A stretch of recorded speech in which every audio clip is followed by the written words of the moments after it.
Good afternoon. Maybe evening for some of you, but my name is W. Wade Ross. I am the founder and the state director of the Texas Small Farmers and Ranchers Community-Based Organization.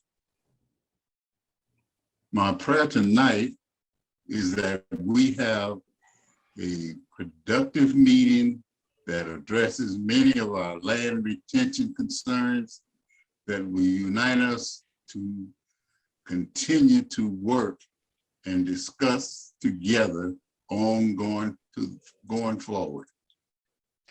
Hello, I'm Anita Pauline Roth, Wade's wife, and the executive administrator of Texas Small Farmer and Ranchers Community-Based Organization. And we would like to welcome each of you for participating in this event, which is essential to moving forward with the issues that will result from our presentations and discussions this evening.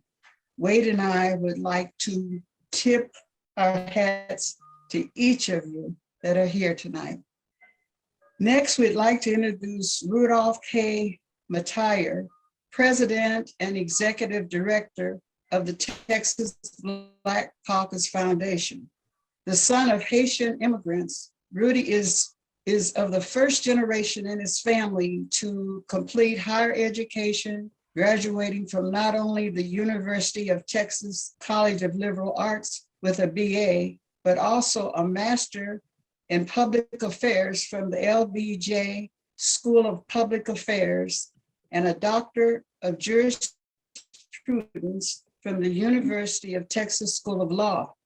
He has been a tireless advocate in the community, speaking and working on a host of issues ranging from teaching at-risk children by co-authoring an honor code for the University of Texas, helping forge a partnership with local law enforcement and the State Bar of Texas to address the issue of community policing and creating pro bono legal advice clinics for United States military veterans. Welcome, Rudy. I want to say thank you to Mr. and Mrs. Ross for that wonderful introduction, and Mr. Ross for that prayer. Good evening, everybody. One of the things that makes me so excited and so proud and feel so blessed about being ahead of this organization is the ability to go ahead and cause bridges, create bridges, and bring people together. I think oftentimes when we talk about the issues and concerns that we have in society, we understand, being in this country, we are blessed with so many different resources and allies and groups. However, more often than not, what I see is that those groups may not necessarily, come together in various aspects or concerns or even be cognizant of how they can work with one another. The Black Caucus Foundation's, its goals is to support, to be frank with you, the caucus. The Black Caucus in the state has been working on issues regarding systemic racism, a variety of different things regarding equality and equity in this state for decades.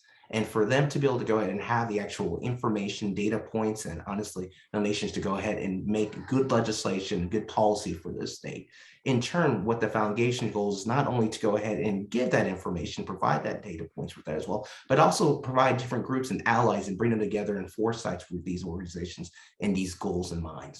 What you see here tonight and what you'll see in this throughout this program are various people across this state have one goal in mind: to help Black farmers, to make sure that their success is a success that's reflective of the opportunities that are given not only in this state and in this country. More often than not, we've seen that the issues that we face in this country are issues that truly come from a level where it's not that we can't anticipate these goals. It's not that we can't go ahead and achieve greatness, but it's actually coming together in a combined nature to make that happen. And what I'm so proud of to see the people here today and the various groups here today is that each and every one of them are stakeholders and truly allies in this cause. One of them, I want to introduce you to, is the CEO of the Texas Bankers Association, Chris Furlow. Chris Furlow is a man who not only goes and understands these issues when it comes to farming in this country, in this state in particular, and how the role the banks can play on it, but he's truly created policies and groups and programs to make sure they bridge these gaps. Chris, I'll let you take it from here. Well, Rudy, thank you so much, and good evening, everybody. You know, agriculture is a part of the lifeblood of the state of Texas. And since the founding of the Texas Bankers Association in 1885, the ties between farming, ranching, and banking have been inextricable.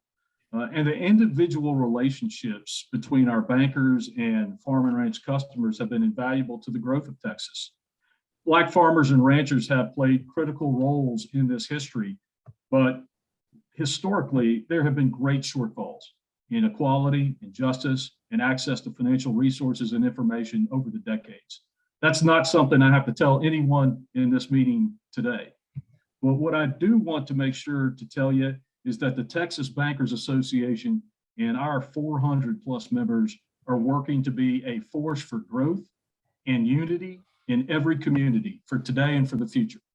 Many of our bankers today continue to also be farmers and ranchers and understand your challenges. And it's why we are so proud to be a partner in today's event.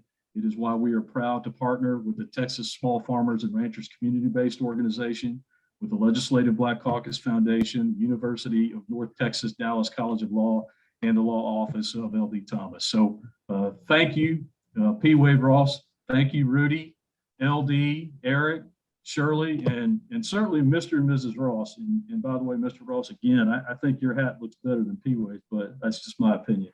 But we are very proud to stand with you to help preserve Black farms and ranches for your families, and to help preserve the honored place of Black family farmers and ranchers in the history of Texas. So God bless everybody. Really looking forward to tonight's program.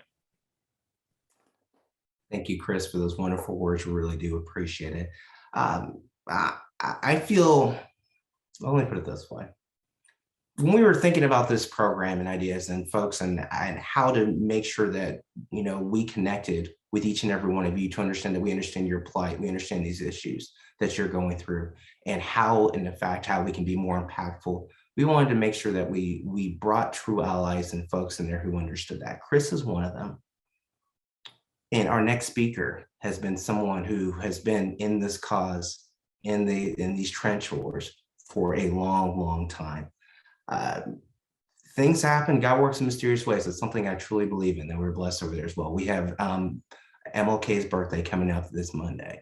And when we talk about civil rights, how often as many of us, each and every one of you understand that? I'll be frank with you. I never heard about the civil rights regarding Black farmers. I never heard about the plights and the issues that had come from there, regarding banking, regarding loans, what happened with the USDA and those issues.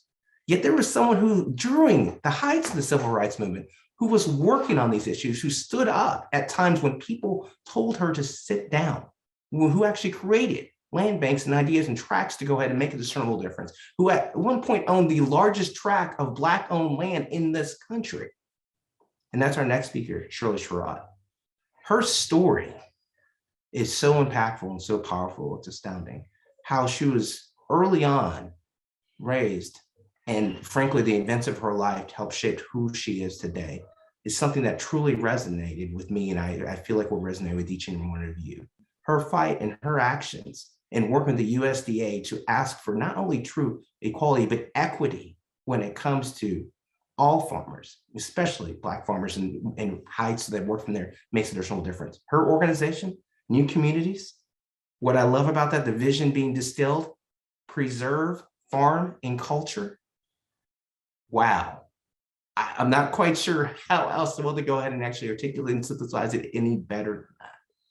We're honored to have this proud graduate of the renowned HBCU Albany State University, who also went ahead and received her master's at Antioch College, to be here to speak today, Ms. Shirley Sherrod. Good evening, everyone. It's such a pleasure for me to be able to share with you and to learn more about you and the work that you're doing. I'm really happy to hear of the coalition you have formed and the things you're working toward for farmers in Texas. You know, I grew up on a farm, and I can tell you, as I picked cotton and did all of the back breaking work on the farm, I had no intention of spending my life. I didn't want to have anything to do with agriculture, period, past high school. I wanted to get out of the South. I'm from Baker County, Georgia, and one of the worst sheriffs in our history was known as the Gator, and even the sheriff before him had a reputation that impacted some of the things that are happening to us today in terms of proven intent. So my goal, I had two, I wanted to get away from the work on the farm, and I wanted to get away from the South because life was so hard for us trying to survive with during the Jim Crow era. So as I was going into my senior year of high school, I couldn't share with my parents that I didn't want to be in the South, that I didn't want to be on the farm. I think my daddy, I had 4 sisters, and I think my father would have been happy if all of us had married and come back to the farm. He wanted a son though. They kept having children, trying to get a son, but there were 5 girls. And during my senior year, he was so happy. He's getting a new home built and things were going well on the farm. My mother seemed to be sick all the time. And that's when I learned that the doctor had confirmed that she was pregnant. He told everybody, this is the boy. So things were looking good and feeling good, except I couldn't share with them that I did not want to have a life in the South, nor a life dealing with agriculture. But my world came tumbling down on March the 15th, 1965. It's just a couple of months before graduation. My father was murdered by a white farmer. And he was shot on the 15th. He died actually on the 25th. I thought he would live. I really thought he would live, but he didn't. So there was lots of time to talk, to think rather. The man who killed him was never arrested. The all-white grand jury said there wasn't enough evidence to call it murder. So he went scot-free. And on the night of my father's death, as our house filled with people, my mother was 7 months pregnant. My whole, as the oldest, I felt I needed to do something. What could I do? I couldn't pick up a gun and go try to kill the man. I was searching for answers. So I just went into one of the bedrooms away from everybody else because I needed to think. And as I sat there praying and asking God to help me come up with an answer, the thought entered my mind that I could give up my dream of living a life in the North. I could stay in the South and devote my life to working for change.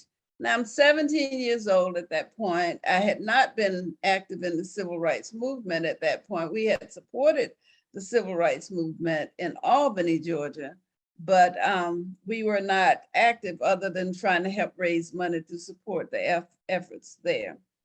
But I can remember a calmness coming over me. I had no idea how I would carry out that commitment, but I knew I had made a decision. So it was June of 1965. On the day I graduated from high school, my brother was born. So my father had called that one just right. He told everyone this was the son. And shortly after that, I had an aunt who was a principal of a school in Atlanta and had her PhD. She just insisted that I come to Atlanta for the short course. I think it was 4 or 6 weeks at Clark College. It was a pilot upward bound program. So I went there, and then while I'm there, they're telling me that SNCC, Student Nonviolent Coordinating Committee, had come into Baker County to help us start the civil rights movement. So I ended up having to stay there, but I came home for 4th of July and I attended my first mass meeting. And I can remember being in that meeting and just crying. I knew that this was one way I would be able to carry out my commitment to work for change. Still didn't know all of the details, but that summer we faced the gator, and every week I went to try to register to vote. The gator was there pushing me out of the courthouse. He ruled everything and everyone. You couldn't even ride through the county without being stopped.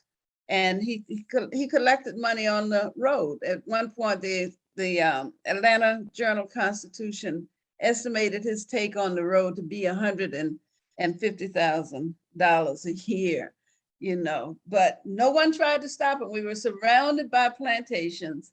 And I can tell you that I grew up in a community where it was all Black on land and all relatives. My relatives were there, I know, and shortly after the Civil War. I don't know whether they were there before then, haven't been able to pull that history together, but we were landowners, and I didn't realize the value of that as I was making my decision to get away from the farm. I didn't realize the life that we lived on land that we own that was so different from that of people living on the plantations.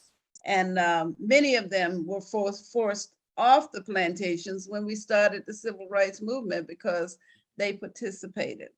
So I got deeply involved in fighting, not just in Baker County. I ended up marrying the person, Shirley Sherrod, who was the field secretary for SNCC. He was the first field secretary and one of the founding members of SNCC. So my work then really, not just in Baker. In fact, I can tell you, we got an injunction against the sheriff that summer. We did a lot of stuff to stop the things he was doing. So I'm deeply into it, and now finally realizing the value of owning land, the possibilities for people who own land and worked together. So really tried to help farmers access programs through USDA, which was very difficult. There was so much discrimination going on. In fact, my mother is still living in the home that my father was having built when he died. He got the first loan from Farmers Home Administration to build a home, first loan a Black person had received. And he wanted a brick house, but he was told that a Black person could not borrow the money to build a brick home. All of the white farmers who were getting loans for houses had brick homes, but he couldn't. And I'll just tell you, when I worked for USDA years later, that program fell under my leadership. So I just wish my father had been able to live to know that I was in charge of that program for the agency many years later. So as we were working with farmers and so forth, we realized we had to do more with people in communities. So we came up with this idea of trying to build our own community. When I look back, it's like, we're talking 1968, 1969. We had to be almost crazy, but we were determined. So during the summer of 68, my husband, along with 6 others, went to Israel to look at how they were resettling their people. There was a possibility of funds through OEO, the Office of Economic Opportunity, to assist us with trying to buy land and help our people.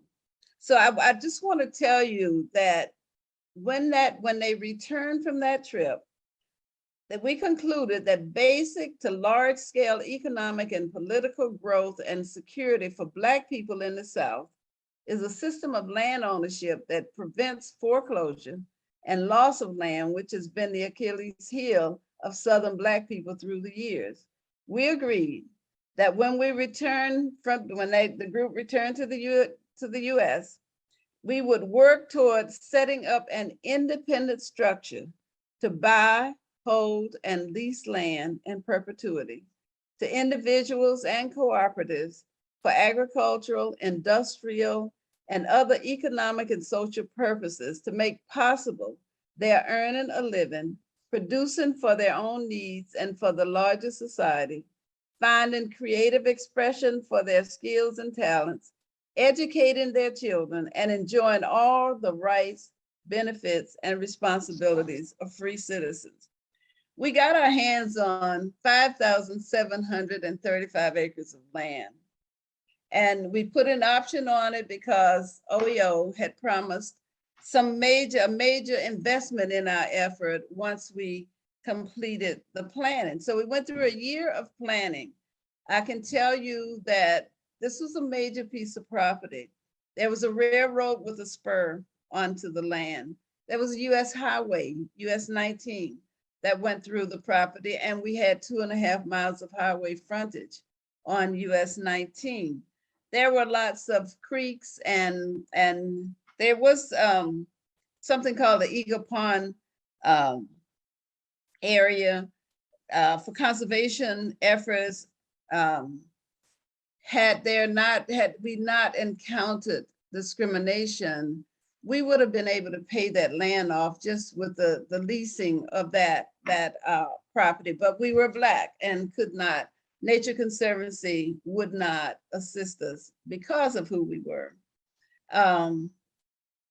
Opposition surfaced immediately. And at times, as we were in the planning process, gun would go off, someone shooting at buildings with us in them.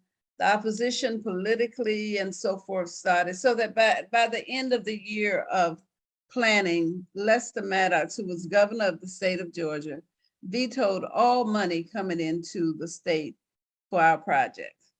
And here we were with 5,735 acres and didn't have the funds to be able to actually pay the land off. So we started farming. There were others who said without the government's help, there was no way we would be able to make it. But we fought our foreclosure for a couple of years and started farming and piece things together to be able to do what we did, but we came up with a major farming operation. We had, back then, you had peanut allotments, and the government had to purchase whatever you grew at the support price back then. Black farmers would have very small acreage allotments. But because we bought this piece of property, it carried a 325 acreage allotment, which was very valuable. Anyway, our efforts, we would order liquid fertilizer and wouldn't know until the crop was up that we didn't get what we ordered. Corn would be different heights all over the field. It forced us to have to get a sample. You know, once we realized what we were working against, we had to get a sample for every delivery that was made. We encountered, even in selling the peanuts, the corn, and so forth, discrimination there. We'd get yields out. You carry a #1 quality product in, but you get a low yield on it. And you get a low,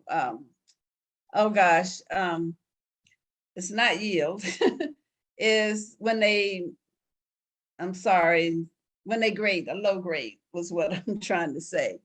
So all of that would hurt our efforts. But in spite of that, we were making it happen. We couldn't build the housing and so forth, but we could make enough money to hold on to the land. And we were doing a good job at that. But we ran into droughts, and we didn't go to try to get a loan after the first year, but after the second year, we had no choice but to try to go to Farmers Home Administration, like all farmers were doing. We even learned those plantations that were owned by rich people were also getting those emergency loans that were denied to us, because when we went to the local office, the county supervisor said, "You'll get a loan here over my dead body."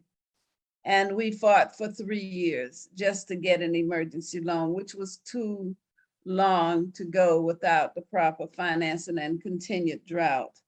And then the other thing that has happened to Black farmers through the years, I guess, anyway, through the years, you have to give them a lien on all available assets. And once the agency got a lien on all available assets, then they could engineer the foreclosure. So in 1985, we lost everything. We had assets worth between $4 and $5 million. They sold it to a rich guy out of Atlanta for $1 million. And we later learned when we were filing our claim in the Black farmers lawsuit, they let him borrow $950,000 of that at a time when they could have offered servicing options to us, but would not do so. And what he did is he took bulldozers and dug holes and pushed all of our buildings over in them, getting rid of everything there that even reminded him of us. And then he later broke it up into tracts and sold it. But we were gone. Now, it was at that point that I started working with the Federation of Southern Cooperatives, and not only organizing farmers in Georgia, but I had the opportunity to organize farmers in Alabama, Mississippi, South Carolina, and in some other states as well, but the concentration was in the 4 states in this area. So I had the opportunity to take advantage of all I had learned growing up on the farm where I thought I wasn't interested, and all that I had learned as I worked with farmers, and especially with the property that we had. We said 6,000 acres because they actually taxed us on 6,500 acres, but it was 5,735 more or less. I organized farmers into cooperatives because I'm a firm believer that the day when a farmer, a Black farmer especially, can just work his property and not worry about working with others, that day is long gone. We really do have to depend on each other. We do need to work together. I've been able to get farmers into markets that one farmer could not have gotten in, but working together.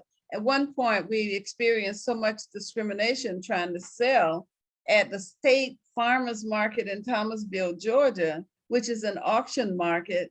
We ended up, the only way we could get around that and try to help farmers make some money was to partner with groups in Boston, Massachusetts. So we actually grew seedless watermelons and shipped them from Boston, Georgia to Boston, Massachusetts. And there are many examples of things we had to do, creating a market where there was no possibility of a market for them through the years. So as we were working with farmers, developing all kinds of programs to assist them, doing lots of training, we realized that no matter how much we did, the discrimination at USDA was winning. We were still losing lots of farmers and lots of farmland. And therefore, a lawsuit was necessary. Now, people hear about the Pickford case, but we had made the decision early on to file a lawsuit against USDA. And we had 2 nonprofit law firms working on it. So, and we picked 6 Black farmers as the test cases for them.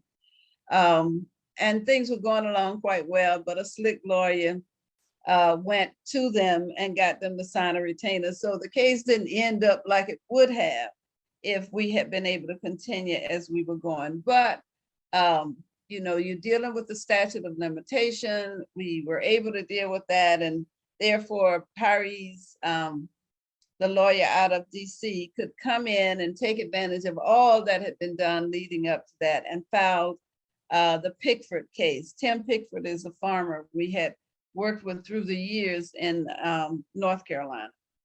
So we refer to it as the Black Farmers Lawsuit.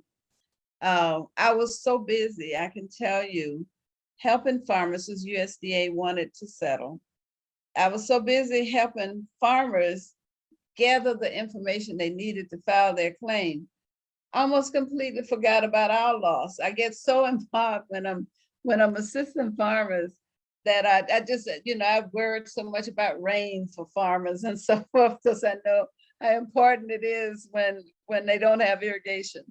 But anyway, I was driving from Alabama one night after I had been there working with farmers during the day, and the light bulb went off. Oh my goodness. New communities, you had to have been farming between the years 1981 and 96. And there were some other criteria as well. But we were farming during that time and therefore qualified to file a claim in the Pickford case.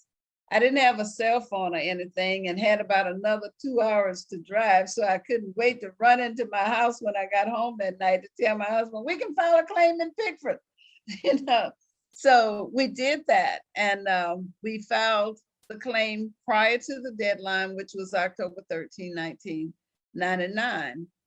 And if you had been in the hearing, we filed a B claim.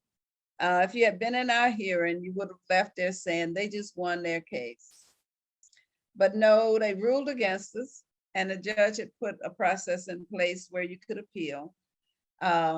We ended up appealing, and I can tell you it took 10 years to get justice in this situation with all of the evidence there. But finally, so we filed our claim before the deadline of October 13, 1999. And on the night of July 8, 2009, our lawyer called and said we had won. Now, I didn't want to get excited because I thought she's going to tell me we had won, but maybe got $1 or something. So she said, you want to guess how much? And I said, is it at least $1 million? She said, no, it's 12. So after all of the struggles, and it's nighttime when she's calling, and my husband and I, we said, you got to fax this to us because we need to see it. It was unbelievable that we had actually won. And that night, I think both of us just cried. We could not believe it because the dream started back in 1968. And here we were now with a chance to try to get more land, because it's important for us to that's part of what has happened to us as Black people. We've been displaced from the land. We were training some young kids to plant a garden. And one young boy who was about 8 years old stood off. He didn't want to get involved. And so we were asking him, we were planting broccoli and cabbage. And we're asking him, don't you want to get help? And don't you want to know how to do this? No, he said, I don't eat food from the earth. It has nature on it, And so when we asked him, where do you get your food from? He said, from the grocery store. When we started explaining to him where that comes from, he put his hands over his eyes and like, stop. He didn't want to hear it. So when you look at some of the things that's happening with Black youth today, I look at what I got from living on the land and living off the land. And then the pride we had as landowners and what that meant for us. So much of that has been lost.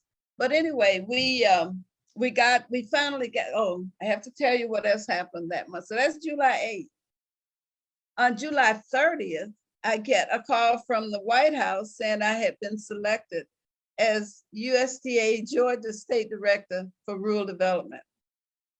Now, they had tried to get me in back in during the Clinton administration, but Sam Nunn, who was the senior democratically elected official in the state, it was his call, and he wasn't about to let me in as state director. In fact, we didn't have one until, because he didn't support Clinton early on. when he voted for NAFTA, he could announce all of his appointments. So I didn't get in back in 93. And here they were calling me, telling me that I had been selected in 2009. Well, I just heard a little over 2 weeks before that we had gotten the money from we were getting the money from the Pickford case. And now I need to be here in Southwest Georgia working on this, but I knew I had to accept the position because I didn't know when a Black person would ever have the opportunity again to get, because we'd never had a person of color in the position. So the guy, I was a little slow. He's like, "You're still gonna do it, aren't you?" And I'm like, "Oh yes," because I'd already started thinking, I've got to move to Athens. I got to find a place to stay in Athens. It's about 200 miles from my home. So, and the money had not come at that point. But I also told them, you have to know that New Communities just won. In fact, New Communities won the largest payout in Pickford. And but the appointment didn't have anything to do with that. They didn't know about that. If things were happening because of the work I had done through the years. So I went and got deeply involved in USDA, and I'd never worked for anything other than nonprofits that we created. So it was interesting working from the other side. And it was also interesting because in 96, they reorganized USDA. Before then, all of the programs were under Farmers Home Administration. So they separated rural development programs from the farmer programs. And now here I was, the state director, and a lot of the people were folks I had to encounter in those offices in the earlier years. And all of a sudden now I'm their boss, so to speak. But I told them I really was not there to settle any scores. I said, if I don't get but two things done while I'm here, that is to make sure people of this state know the programs of the agency and know that they have equal access. And what I found is Georgia was sending a lot of money back to DC that should have been used in the state. So I insisted on people going out to, doing outreach. They were not doing that. They had closed a bunch of offices trying to get each area down to just 2. I stopped that, especially in one of the poorest areas of the state. And so I'm busy trying to really get as much done as I could during the time I was there. I made a speech in Douglas, Georgia for the NAACP group there. That speech was taped. It was on TV, and I knew that. But I talked about what happened to my father. And my point was, and I talked about my work through the years, and my point was, if I can set all of that aside to try to work with anyone, then we should all try to do so. And that was the whole purpose behind telling things that had happened through the years. Well, there was this person out in California by the name of Breitbart who took a copy of my speech and cut and spliced to make it appear that I refused to help a white farmer in my position as state director of rural development. The story I told about the first white farmer who came to me for help to save his farm was 24 years before that. All of that had happened 24 years earlier. And at that point, I really thought all white farmers got everything they wanted from the agency. So it was working with that farmer, I really saw that it had a lot to do with being plugged in and the haves and the have-not, and so I saw that this white farmer actually was treated like a lot of Black farmers have been treated through the years. But anyway, Breitbart took it. I'm busy working, not knowing all of this stuff. He was going after Obama and using me to try to get him by saying, in my position as a government employee, I refuse to help a white farmer, which was not true.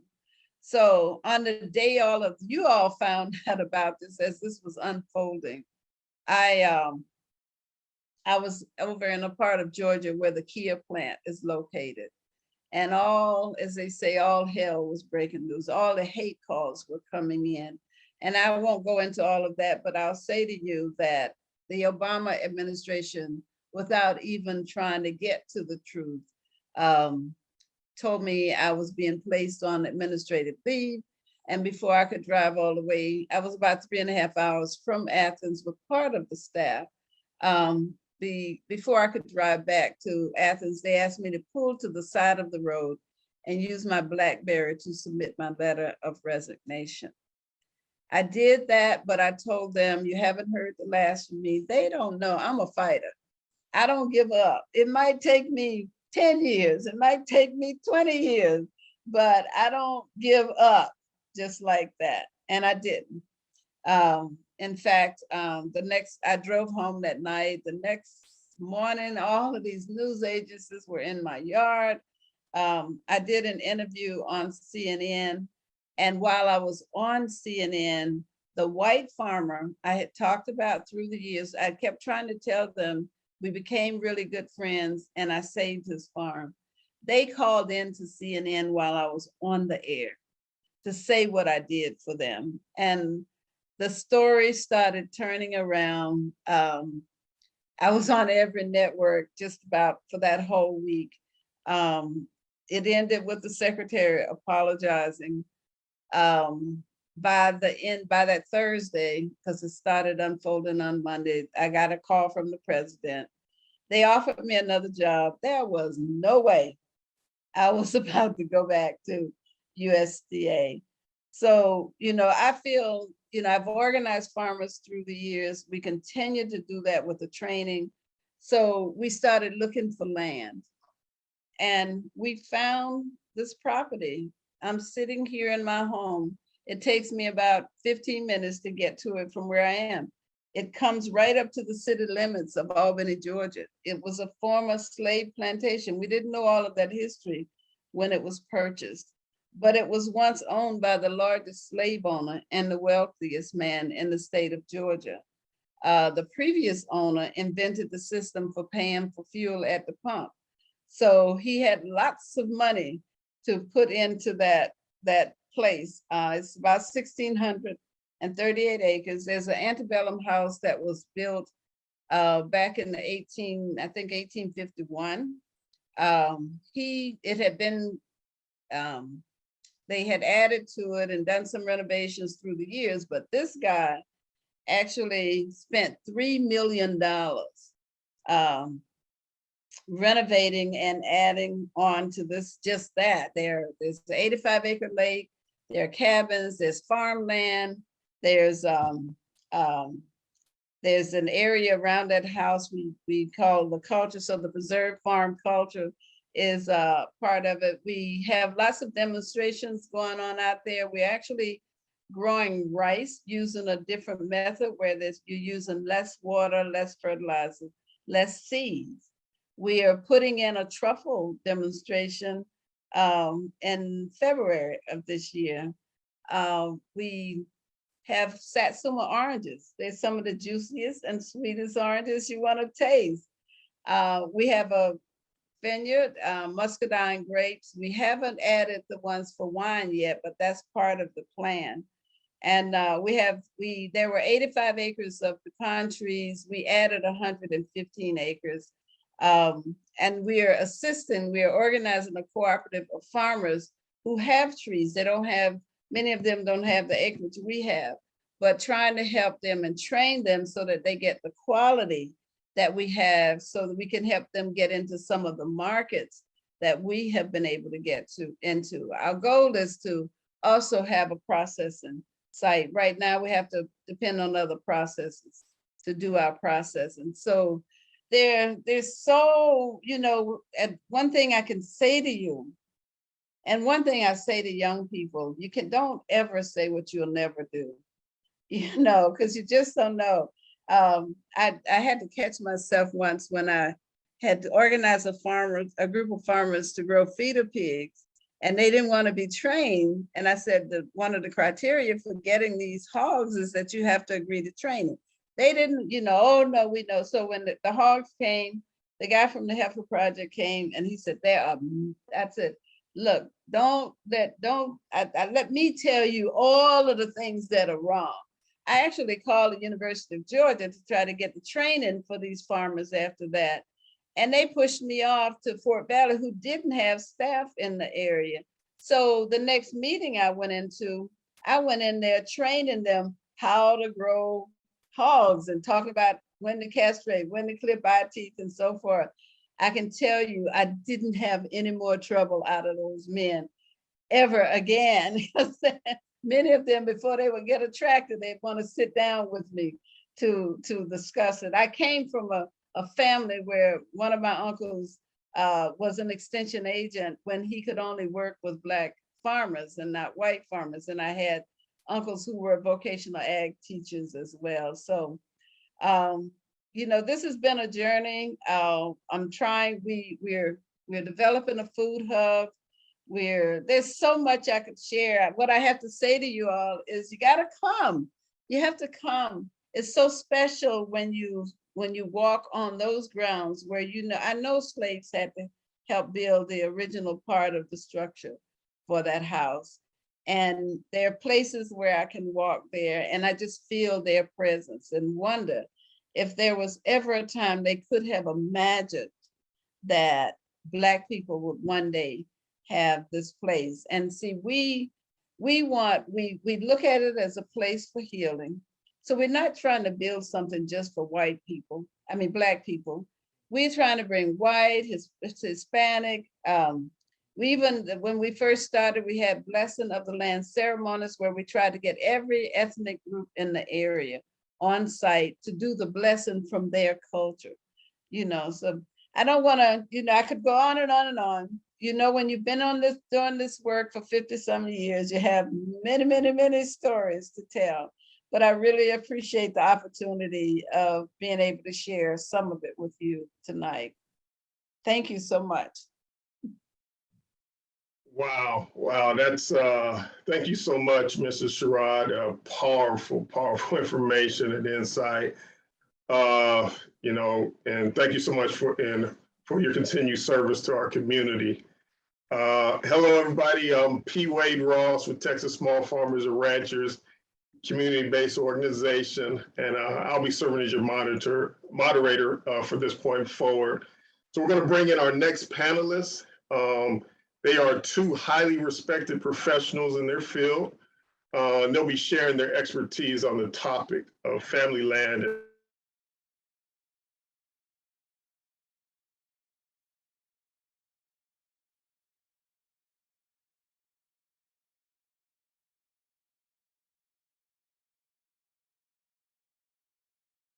Degree in public administration from University of Texas at Arlington.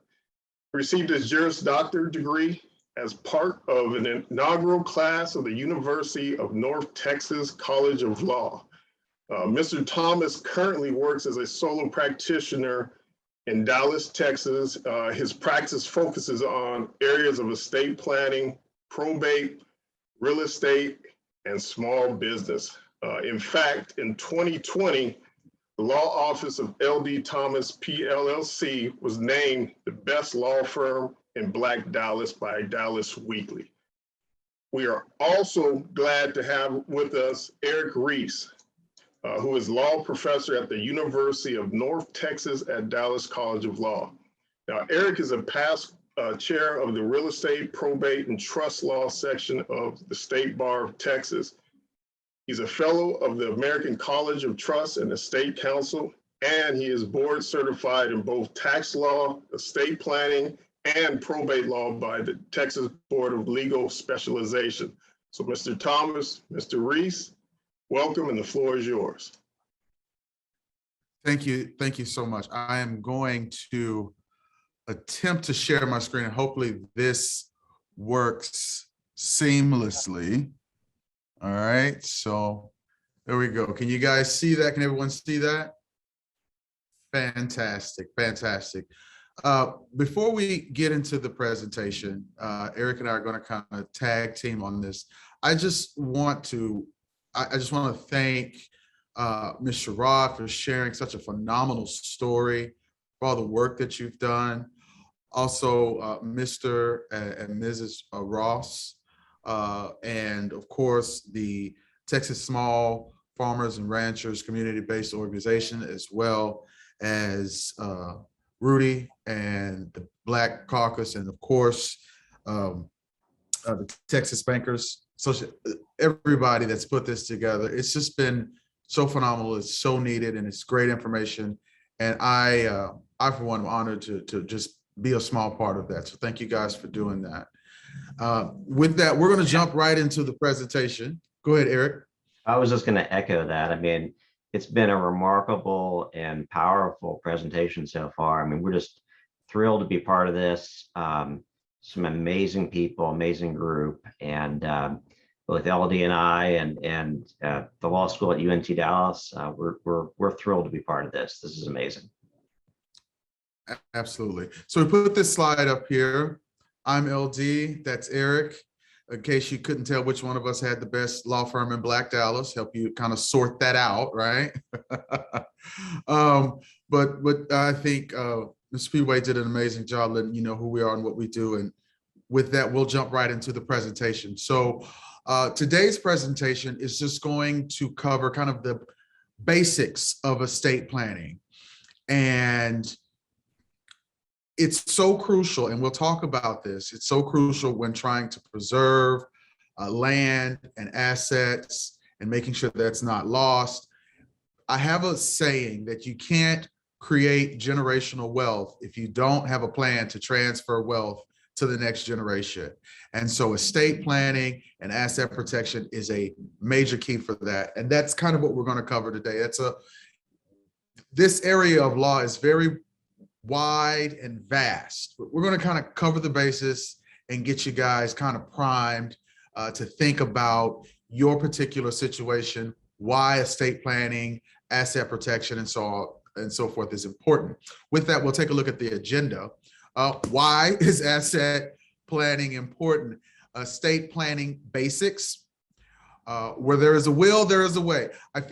I kind of came up with some of these myself, so my corny side kind of came out, but hopefully they will, be a hallmark and be a touchstone for you to remember some of the things that we talk about. Where there's a will, there's a way. Also learning to trust, where we'll talk about the basics of different various trusts, putting the estate in real estate, and we'll also talk about some tax considerations. So with that, we will move right into why is estate planning important? There is a saying that people don't care how much you know until they know how much you care. Well, I'm going to change that a little bit. And a lot of times with estate planning, people don't care how much you know until they know why they should care. Why should I even care about estate planning? With our audience today, being small farmers, ranchers, and even some individuals, just being an individual. Estate planning is important for everyone in every aspect of your life. But some of these things I think will jump out at you. And here are some interesting statistics. About 60% of Americans die without a will. There was a report that came out that said about 3.8 million acres was lost in the past century. And when we say was lost, it didn't go missing. It was lost from the families because of improper estate planning, and it wasn't able to transfer properly. So it kind of got lost in the system, and then taxes, no one paid the taxes, and it went back to the government. So families lost about 3.8 million acres in the last century, which equated to about $6 billion in estimated value. Most of that, sadly, belongs to African Americans. And I want to pause right there. That happened because of improper or lack of estate planning. The way that works in the real world is grandpa has land, grandpa doesn't have a will, so it goes to his 8 children, and generations pass, and the control of that land is diluted. Now there are about 15, 20 people who own that property, but it never transferred into anyone's name. Therefore, no one's paying the taxes. No one is taking ownership of it, and it's foreclosed on and it's gone. I don't think I have to tell this particular audience the importance of land, right? God's not making any more of it. And not only is it income producing with small farmers and ranchers, but that's money, that's wealth. That is what can be used to fund the dreams of next generation. If you have someone in your family who doesn't want to continue to work in the family business, but maybe they need money to go to school, maybe they need money to become a doctor, or so on and so forth. It's opportunity, and that is gone in the blink of an eye without proper estate planning. And it's sad, and it's completely heartbreaking. Kind of taking a step back from the land aspect, just estate planning in general. There's a statistic that the average lifetime of an inheritance is about 17 months. So what does that mean? So typically, if someone passes away and they leave money to a loved one, that money only lasts about 17 months. There are tools at your disposal when you work with an estate planner and a proper attorney to set up different types of trust to help that money last longer and be used properly. So even though a lot of this may be geared towards our small farmers and ranchers, think about your assets in general, just as a human, just, taking care of your family, taking care of your loved ones should something happen to you.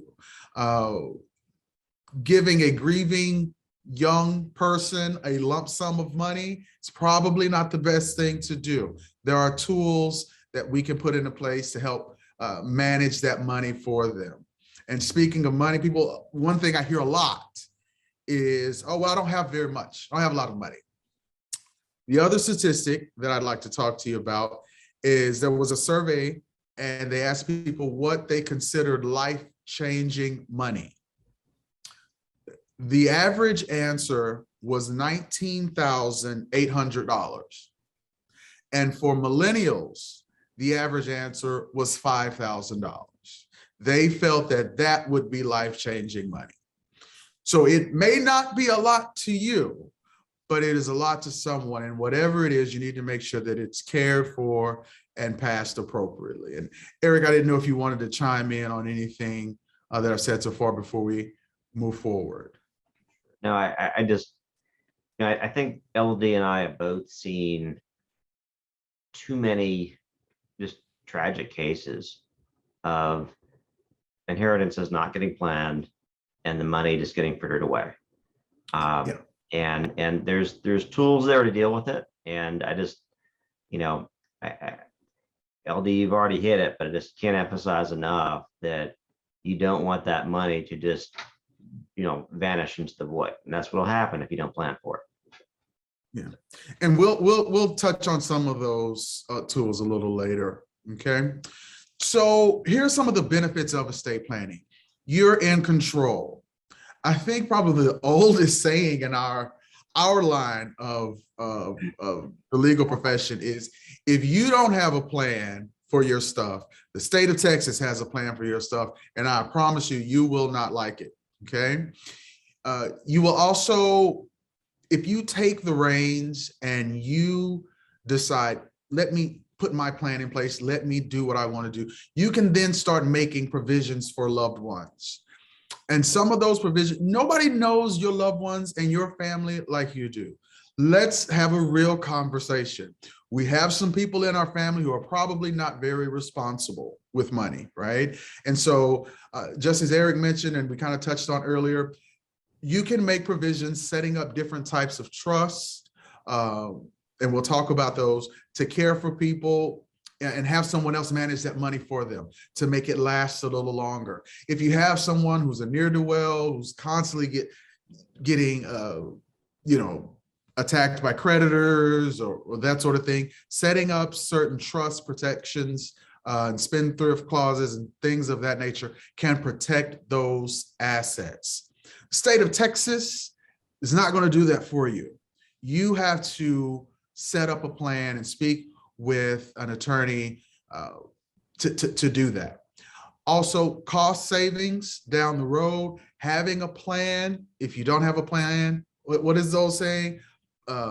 Lack of planning. If you don't plan, what do you mean? Plan to fail. Failing to plan is planning to fail, right? And so what happens is when that time comes, for whatever reason, you've passed on, getting caught off guard and trying to transfer assets could be costly if you don't already have something in play, right? The cost of probating your assets, transferring assets into the proper name, the amount can get exacerbated, but you can cut that down if you have thought that out and have a plan and have it laid out properly. You can plan in advance for taxes. And Eric is an excellent person to talk about some of the tools at your disposal to plan for your tax implications upon your passing. Do you want to touch on that at all right now? Or? Sure. And I know, LD, you'd also, I think you also had in your plans, we're going to be talking about the exemptions that are available and whatnot. I mean, the good news is, as far as death taxes go, the government now gives us over a $12 million exemption. So a lot of people don't have to worry about estate tax anymore. But that's scheduled to go down to about 6 million in a few years. And some of us are fortunate enough, maybe you got extensive land holdings, you do have to worry about planning for those taxes too. And there's a lot of tools that can be used, sort of a complicated toolkit, but there's more elaborate tools you can use to arrange your land holdings so that they pass on to your heirs without estate tax being due. And then just apart from estate tax, a lot of people worry about income tax. Mm-hmm. And one of the nice benefits we've got in the law is when you die and you own land that's gone up in value, generally speaking, the government kind of forgives that gain so that your heirs can now sell the land without having to pay income tax on it. And even if they don't want to sell the land, I know a lot of our goals here are to avoid that, to keep the land in the family. Still having the gain forgiven means you can start sort of resetting your tax clock. And there's various tax benefits that flow, depreciation and whatnot, that you can get each year potentially on some assets, depending on what you own. So there's a lot that can be done there if you're conscious of what the rules are, and you just make sure you have a good plan in place. Absolutely. The other two things, plan for end of life care. A lot of people think estate planning, or it's just when I'm gone, I'm deceased, so what does it matter? There are a lot of stages in life, and estate planning takes all of that into consideration, right? So end of life care that you want to, planning for possible nursing home or in-home nursing, or not just for yourself, but your loved ones, that sort of thing. And also it eliminates confusion and eases burden, okay? Fact of the matter is, a lot of this will come into play when you pass away. Your family is probably already grieving and dealing with so many emotions.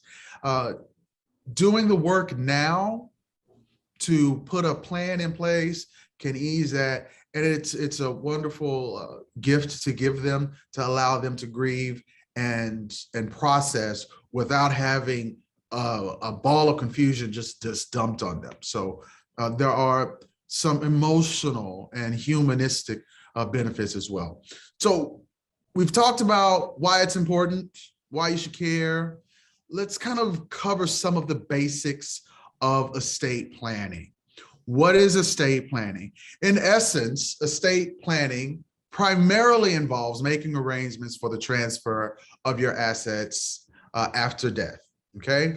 But there are some ancillary documents and things, and we'll touch on those, that come into play while you're still here, okay? And a thorough estate plan, a thorough that kind of covers at least the basics, a good foundation, I should say. One is a directive for your care due to incapacity, okay? If something were to happen to you, if you fall, hit your head, anything where you're not up and moving around, what's the plan? And for a lot of our guests today, your farm, it's not only a lot of you live there, you also, it's work, it's business, it's so integrated into so many different aspects of your life. It's important that you have a plan and you've designated backups for everything if you're not there to keep everything running. Guardianship and inheritance manager for minors if you have minor children. Also provisions for family members with special needs. A lot of times we are so used to taking care of things and taking care of our loved ones and being that person. We don't stop to think, what if I'm not here? Who's going to take care of them? And a proper estate plan can help you address that and alleviate some of those concerns. Life insurance and disability, you always want to look at those. If you have them, check the beneficiaries regularly, update them if necessary. Again, provisions for your business, attempt to minimize costs, taxes, and fees. And one thing I like to point out and underscore is there should be an ongoing discussion.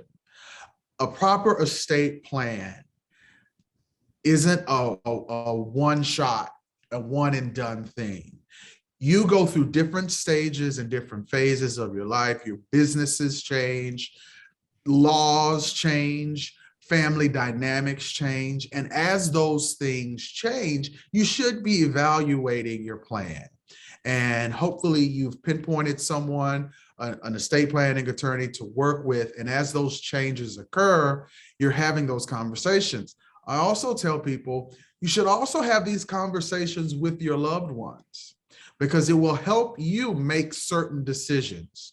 Again, family dynamics are different, okay? And we can spend 2-3 hours talking about that. But one of the challenges for a lot of my clients is, well, I've got this kid over here who's got all this money, and I got this kid over here who's kind of, knocking around, living pillar to post. Who do I give this to? Who do I give that? I think sometimes having those conversations with those children, because for the most part, parents want to be fair, right? Generally speaking. And I tell them that fair does not always mean equal. And so have those conversations, because what you're thinking this one may want, they may not want. So communicate with your attorney, communicate with your spouse, communicate with your loved one. It should be an ongoing communication. Eric, did you have anything to add? No, I think you covered those points very well. All right. So some of the building blocks of estate planning, the documents, the things that, the tangible things that actually create the plan. Power of attorney. So there's a durable power of attorney and a medical power of attorney. So the durable power of attorney is essentially your financial power of attorney. It grants someone the authority to handle business on your behalf, okay? The medical power of attorney designates someone to make medical decisions for you if you are in a position where you cannot make them for yourself. Again, beneficiary designations. So if you have life insurance, or sometimes even on bank accounts, you can designate people. And again, this all goes into your assets and making sure that your life and your assets and everything flows smoothly, even while you're here, right? So this is even some of these things are important before you leave. Guardianship for minor children, as well as any of your family members that may have special needs that you are the primary caregiver for. And the two big things, right? These are asset distribution, and there are two main avenues for asset distribution upon your passing. And a will, and those are trusts. Okay, so those are two things, and we are going to spend two whole sections kind of discussing those, because those are the two main pillars of asset distribution, and they each have pros, cons, disadvantages. And depending on your individual situation, a proper estate plan is individualized, right? Everyone's different. It's just like your DNA. All of your assets are different. Your wishes are different. Your goals are different. And so the tools that we use to build your estate plan should be individualized as well. And LD, if I could just underscore Absolutely. something you'd mentioned a minute ago. You talked a little bit about guardianship. And I think it's important to understand you want to try to arrange things so that you yourself are not going to have to be subject to a guardianship. You know, if you get older and you become incapacitated and you haven't put something in place, whether it's a power of attorney or a trust, and your land needs to be taken care of, or your other property needs to be taken care of, then the only thing people can do at that point is go to court and establish a court supervised guardianship, which means that every time your family wants to do something with your land or your other property, they're going to have to go to the court and get permission to do something about it. And we have good probate courts, we have good judges, but it doesn't matter how good they are. It's a cumbersome process. It's an expensive process. And so having named someone as your power of attorney, or name someone as trustee for you under a trust that LD will be talking about, can just save your family an enormous amount of grief and expense and time later. Absolutely. And I'm glad you brought that up, because, I think stories are important. So I had a situation where there was a husband and a wife, and unfortunately, husband fell ill. He was incapacitated. He was in the hospital, and they had a joint checking account. And she had gone through all that, going through those expenses. He had a separate checking account that she didn't have access to, and she wanted access to that checking account and access to that money to kind of keep the bills going. But he had not signed a durable power of attorney. So she couldn't get access to his funds. So she was going to have to go through the guardianship process, which is as Eric pointed out, it's a lot more expensive. It's a lot more cumbersome. And the reason you have to do that is because as an individual, you grant someone the power of attorney. So you have to be cognizant, you have to be aware. That's something that you grant to another person. You have to do that before it's needed, right? You can't do that if you are laying in a hospital bed incapacitated. And so that's why then the courts have to step in, and there's a whole evaluation process that is extensive and expensive.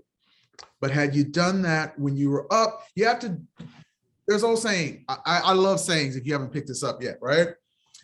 When is the best time to plant an oak tree? It's 20 years ago, okay?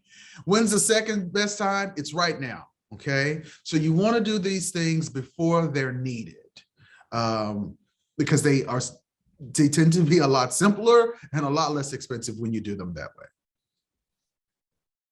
Where there's a will, there's a way. So let's talk about a will, right? I think everybody's at least familiar with the concept of a will, but what is it? A will is essentially a document where you lay out your wishes and what you want to happen to your assets upon your passing. Okay, that's it in its simplest form.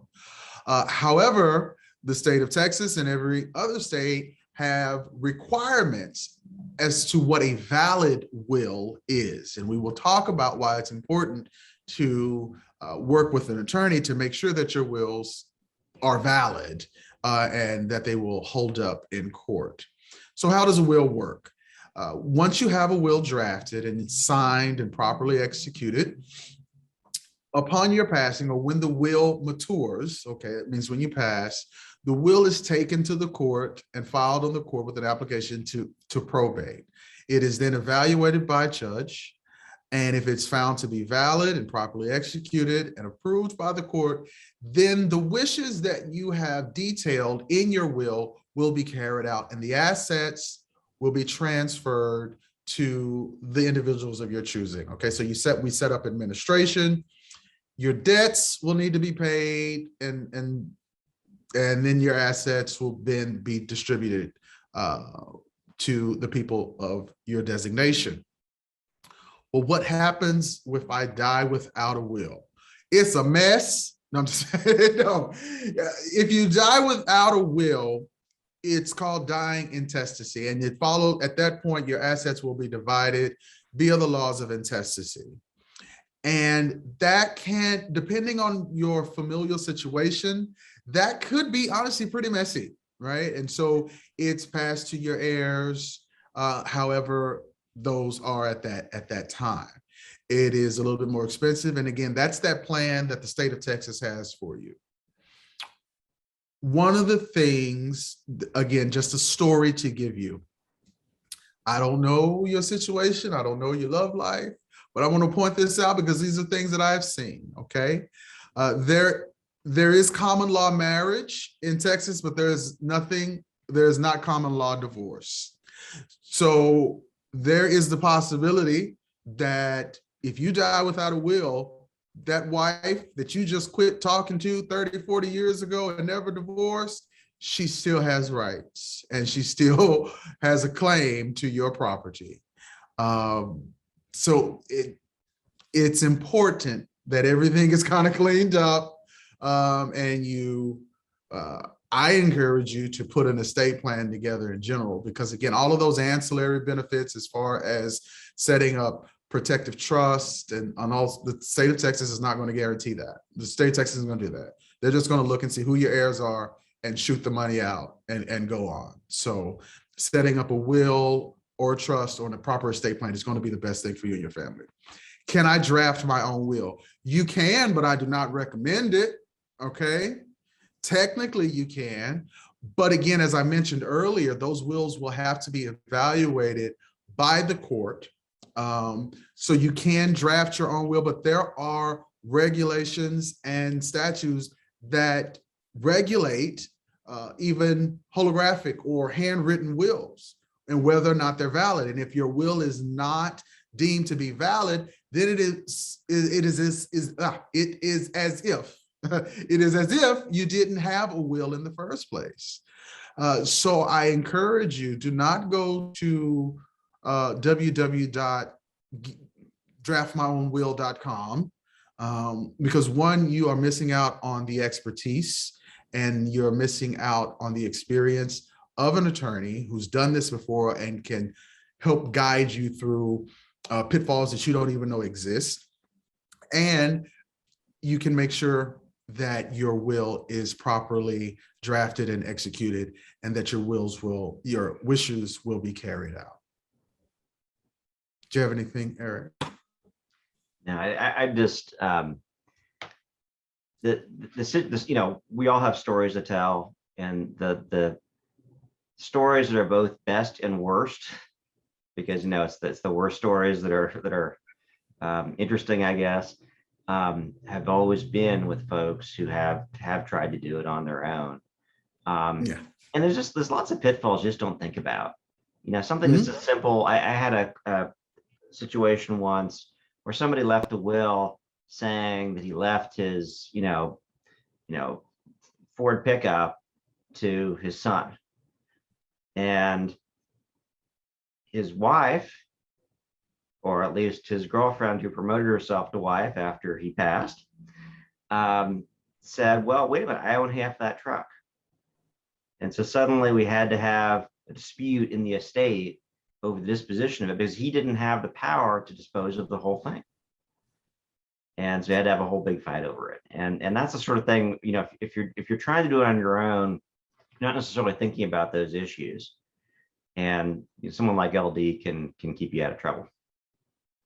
I try my best. I do. Learning to trust. So we kind of talked about a will. And so the other pillar and the main avenue to dispose of your assets is a trust. And trusts are becoming more and more popular and more buzzwords. So let's talk about what is a trust. So a trust is a legal agreement that names someone to hold property for the benefit of another. What does that mean? What does that look like? So it's a three-party system, a three-party dance, if you will. And those key terms are the settler. So you have a settler, which is a person who establishes and funds the trust. And we'll talk about what funding the trust looks like and what that means. Okay. So for a lot of you, if it's your estate plan and you've decided that you want to use a trust, you would be the settler because you would be the person who is establishing the trust. Now, the trustee is the person who manages the trust property. Okay. So they're responsible for managing the trust. And we said it's a legal agreement that names someone to hold the property for the benefit of another. So the trustee is now holding the property for the benefit of another. Well, who is that other? That is the beneficiary. That's the third person or entity in this arrangement. And they are the person who benefits from this trust. Here's where things get really interesting. Here's where things get really, really interesting. You can be all three of these people in certain trusts. You can set this trust up, you can manage this trust for your benefit, and you can have, or you can have a corporate trustee, means you can hire an individual to be the trustee and manage it for your property. You can get really creative. So these are roles in this, in setting up a trust, and different people can play different roles, okay? One thing that is crucial, and as I've talked to a lot of people who, I don't know, maybe they heard a commercial or saw something on social media about a trust that they don't get, is that you have to fund the trust. A trust only has control over the assets that are transferred into the trust, that are funded. So simply drafting the trust, setting it up, that's great.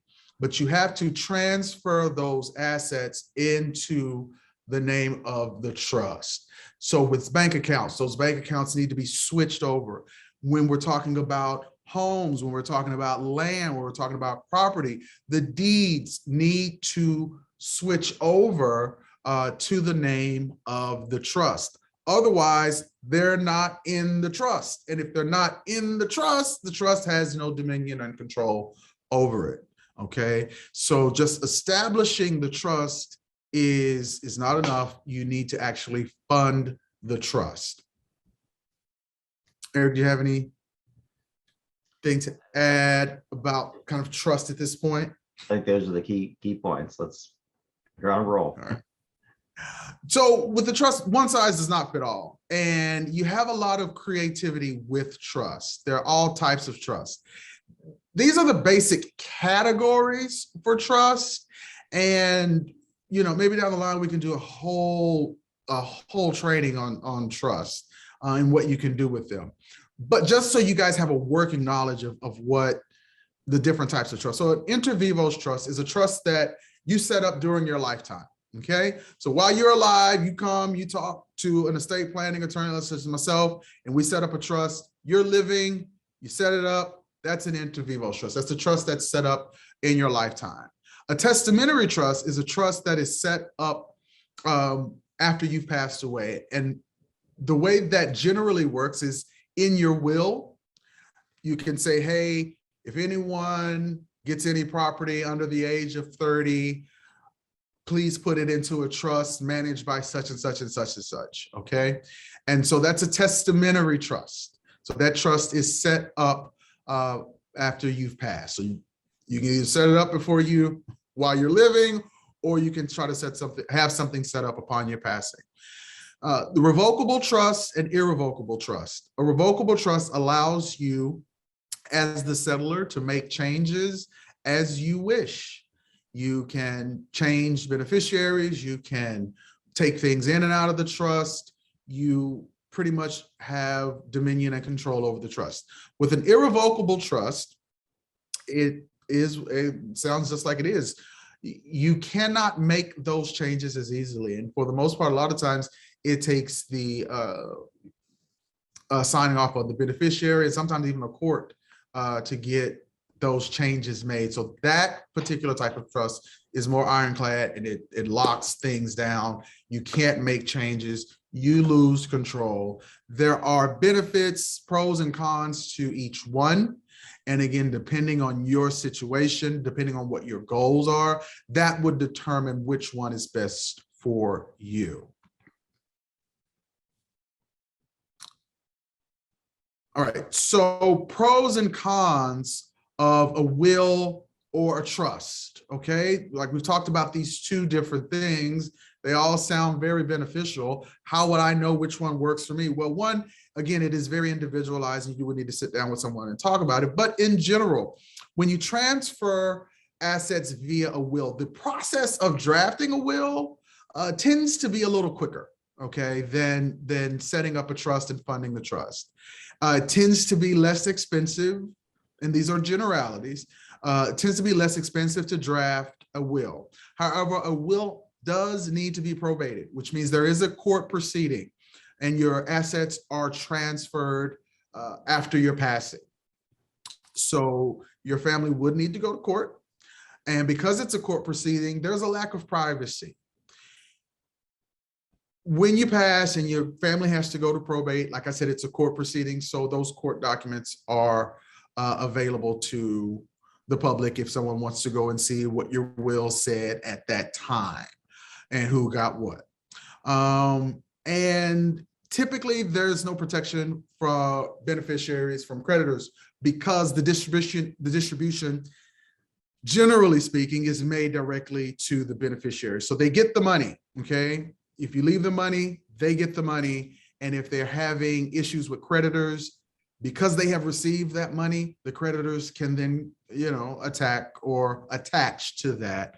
And there's no protection for irresponsible spending for the most part. You can try to set some tools in place, but for the most part, generally speaking, once that distribution has been made to that person, if Johnny has a gambling problem, you've just given him the money to do whatever he wants with it, right? Now, transferring via a trust, you have a little bit more control. It avoids multiple probates.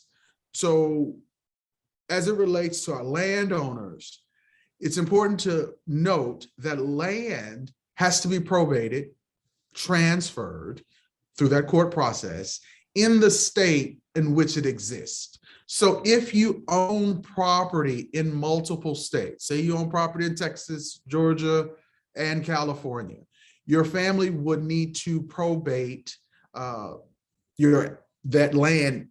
Have to open up 3 different probate cases. However, if you had a trust, you transfer those assets to the trust, there's no need for probate. So you don't have to open up multiple probates because the land has been transferred into the trust and will be transferred in accordance to your designations that you set up in the trust. Protections from creditors and irresponsible spending. A trust holds those assets. So a creditor can only attach to what's been dispersed, okay? So instead of giving them this whole lump sum of $300,000, if you give them, $1,000 a month, that's what they have. They don't have it until it's dispersed. So it kind of keeps, there's a level of protection of the assets. Now, we'll say it does take a little longer to establish and set up, and typically is a little bit more expensive to draft.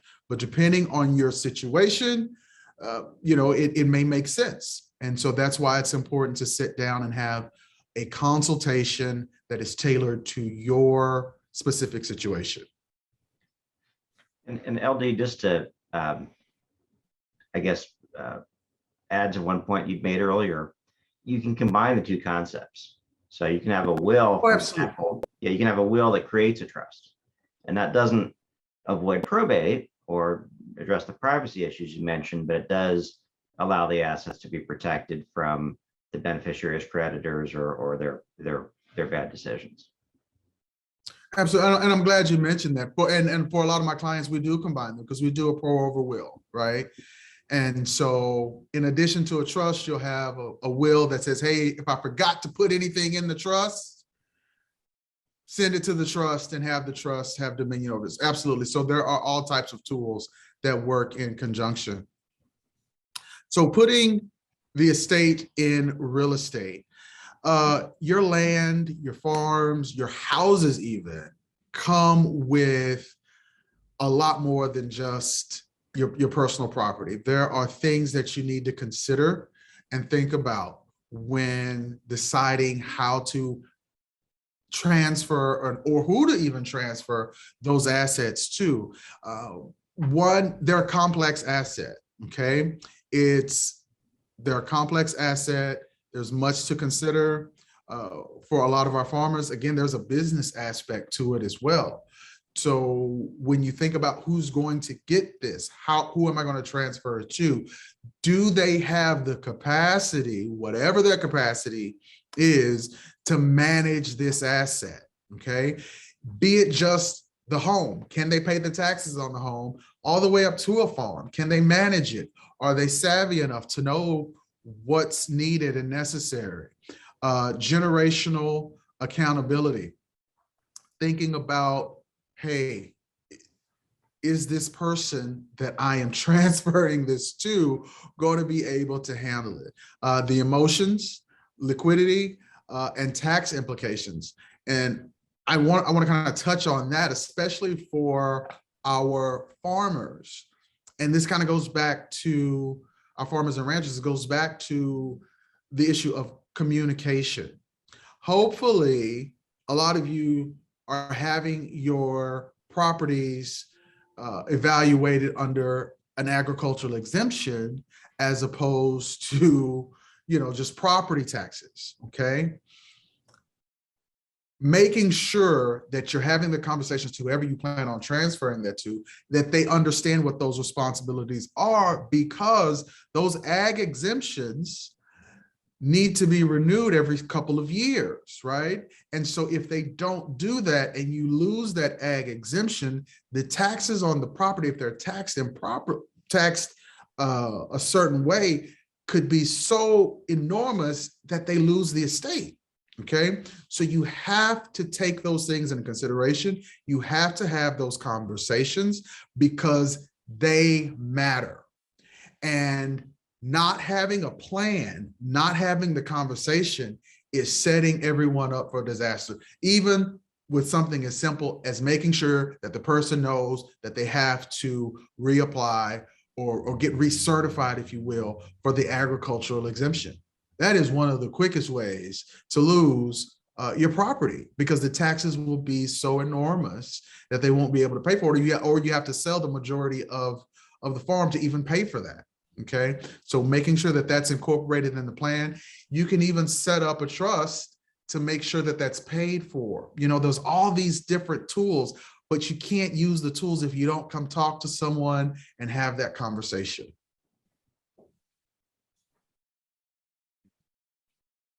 All right, so other tax considerations.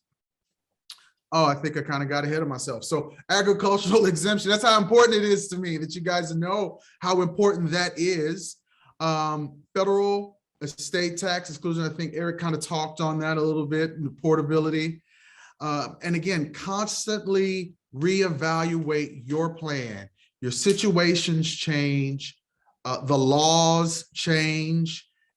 You want to make sure that you are in the best situation to take care of yourself and your family for those things that you know are coming and those things that you know that you don't know are coming. And Eric, did you want to touch anything deeper about the taxes or anything while we're here? I think we've probably covered. I know time's a little short, and right. I think we're in good shape. Okay. So I know we kind of went through that. I know it was kind of a lot, kind of like drinking out of a fire hose, but I hope you guys found some benefit from it. Did you guys, were there any questions that we had that we wanted to address? Powerful stuff once again, and way above my pay grade. I know we do want to bring Rudy in. So please stay tuned. Rudy's going to come in and give you some information on consultation availability. So stay tuned. We do want to hit on a few questions here. So please use the Q&A chat. If we don't get to you, we'll circle back. Let me start reading a few of these right now. Let's see, we have one here. It says, what's the difference between a probate asset or a non-probate asset? Oh, that's an excellent question, and I get that a lot. So a probate asset, a non-probate asset, a probate asset is an asset that needs, in order for it to be transferred, has to go through the probate process. A non-probate asset means it doesn't have to go through the probate process. The key designation is whether or not there's a beneficiary listed. So if there is a beneficiary listed, then it's typically not considered a probate asset because there's no need to go through the court system. So for the most part, insurance policies are non-probate assets because there's a beneficiary listed. I say for the most part, because what happens is if you're not reviewing those as you should, if your named beneficiary passes away before you do, then that asset, then that insurance policy is then paid to your estate. And so then it becomes a probate asset because there's not a beneficiary listed. So that's why it's important to constantly review those things. But if there's a beneficiary listed and they're still living, then typically that's a non-probate asset. All right, I think I got another one. It did show up in the chat, so please do use the Q&A if you don't mind. But here it is. It says, for new homeowners, how do we get the agriculture exemption and what do we need to show? So that's a very extensive process, and we can do a whole training on that. But you do need to speak with someone who is familiar with that. It takes a couple of months to get it done because there's an evaluation the county has come out. And so we can kind of discuss that offline a little bit better. But there is a extensive process of various steps to get certified for the agricultural exemption. And one is it has to be in use, right? So is there livestock? Is it being farmed? So just your regular residential property with a dog running around is not gonna fly. So it does need to be an agricultural property that's either being farmed or has livestock on it. And there is an evaluation and application process that would need to be completed. All right, and we could probably talk about putting together training for that. I do think that may be county specific as well. So, but we can look at that. Let's see what else we have here. It says, when I pass away, can't the person I've designated as my power of attorney make all the necessary decisions for my assets and estate? Yeah, I get that a lot too. No, they can't. The power of attorney and that authority that you've granted to that person ceases when you pass away. So when you pass away, the authority granted to your power of attorney, that also ceases. So those decisions that need to be made after your passing, they no longer have the authority to do that. So know that. So that's why it's important to have a plan. So no. All right, we're gonna do just two more here and then we'll get it over to Rudy. Says, let's see. If I'm married, doesn't everything automatically go to my spouse? Yeah, no, it doesn't. No, it doesn't. Depending on your familial situation, if you have children, if you are a blended family, if you had children outside of the marriage, the state of Texas takes all of that into consideration. So the spouse just doesn't get everything, right? It also depends on the classification of the property, right? Is it community property? Is it separate property? So was it property that you had prior to marriage? Was it property that you inherited? Was it property that you got via an accident or settlement? All of those things factor into how that property will be divided. So it's not as cut and dry as, oh, I died, my wife or my husband gets it all. That would be a very boring life for us. So this keeps it interesting. So unfortunately, no, it's not that simple. And just a related point on that, sometimes people think, well, as long as both of our names are on the asset, that means my spouse gets it, right? And for a lot of assets, that's not true. For land, that's generally not true. And for your home, that's generally not true. Your spouse doesn't just automatically get it just because both your names are on the deed. That's correct. All right, I'm gonna we'll do one more here and then we'll get this thing over. It says, and this one sounds more like a statement. It says, honestly, I don't care what happens with my assets when I die. I'm fine letting my family fight it out. Do I still need a estate plan? I'm thinking they can just deal with it when I'm gone. What do you say to that? Well, the first thing I say is I want to come to your house for Thanksgiving because it sounds like a lot of fun, whoever that is. But, one of the things that we kind of touched on in the earlier part of the presentation is some parts of the estate plan affect your life while you're still here, right? Incapacity planning, taking care of your business while you're still here. So if you want them to fight it out and you want to watch them from the great beyond have a battle royale, that is one thing. But there are other considerations while you're still here.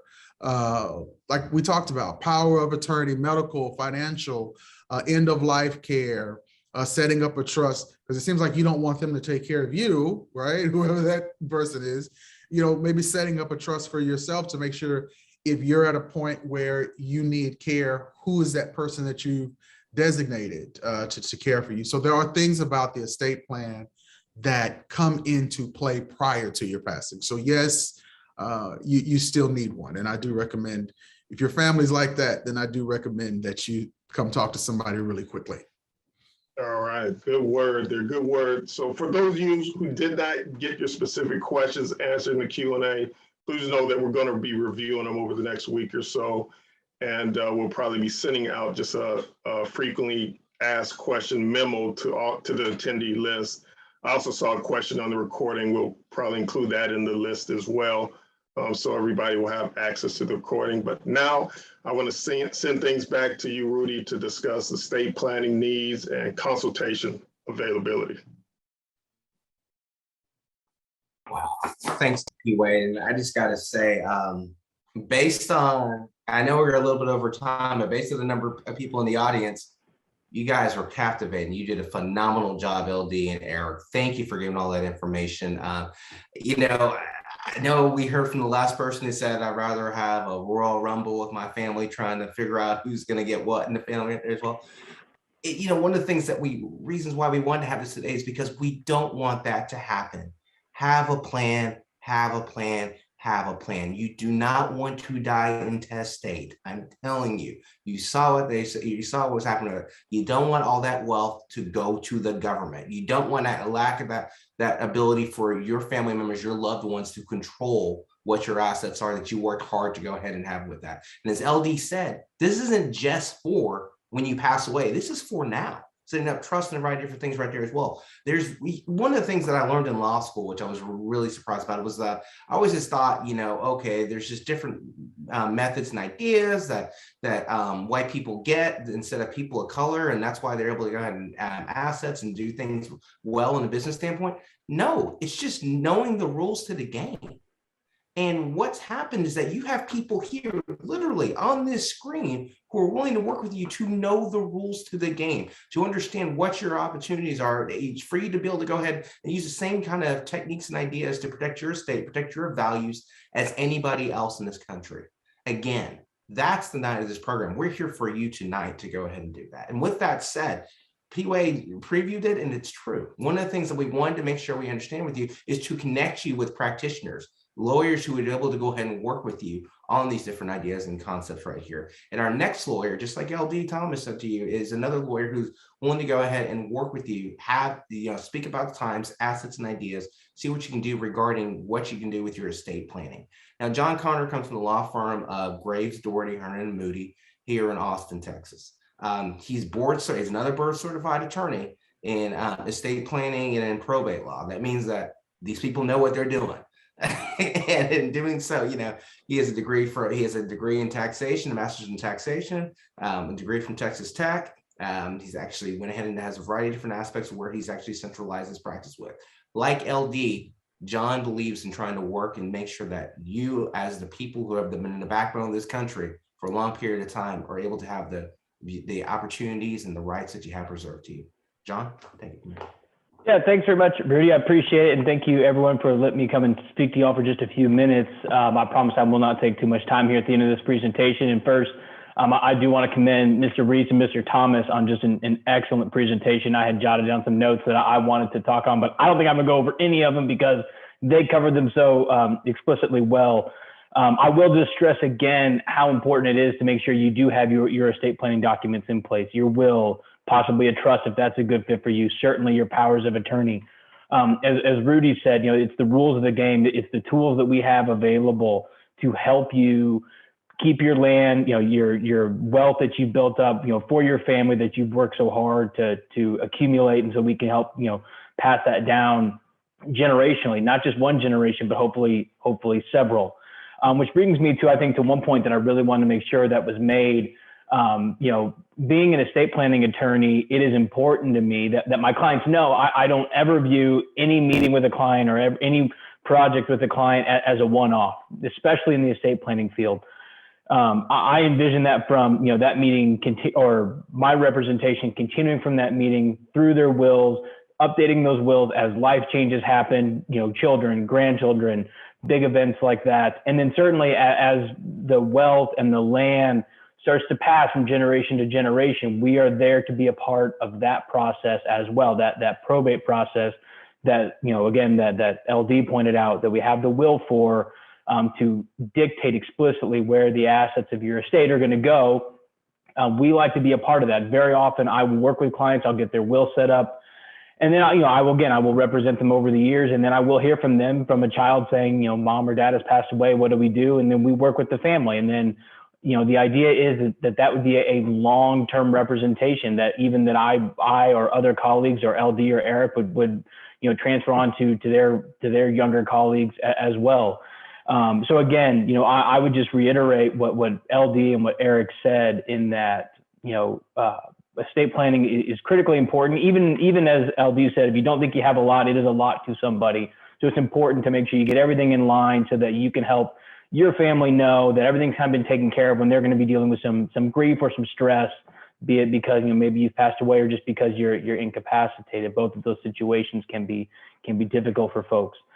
And again, what I would say is lean on your attorneys in those times. That is what we are there to help you get through, to answer those tough questions about what needs to happen next, who's in charge, based on what the documents say. That's what we're here, and that's what we want to do. And I think that's what gives us a lot of great joy, even in those tough moments for us, is knowing that we're helping people, can continue to pass their wealth, their assets on generationally. We're making sure they're taken care of in their end of life process and beyond that.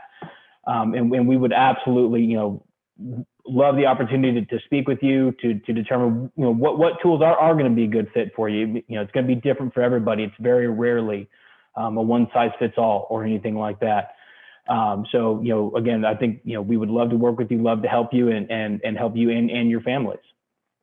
And thank you, John. There's something I do want to reiterate, something P. Wade says, that there will be an FAQ sent out after this program, which will answer some of the questions that we have in the chat. Additionally speaking, it will have the contact information for both John and LD.